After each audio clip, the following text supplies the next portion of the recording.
بهار دلها.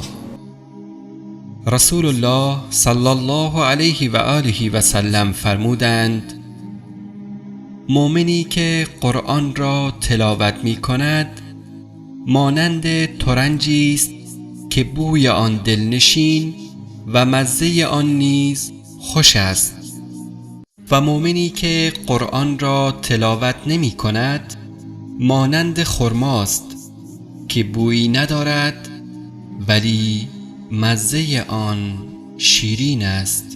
اللهم اجعل القرآن ربيع قلبي ونور صدري وجلاء حزني وذهاب همي وغمي وذهاب همي وغمي وذهاب همي وغمي وذهاب همي وغمي.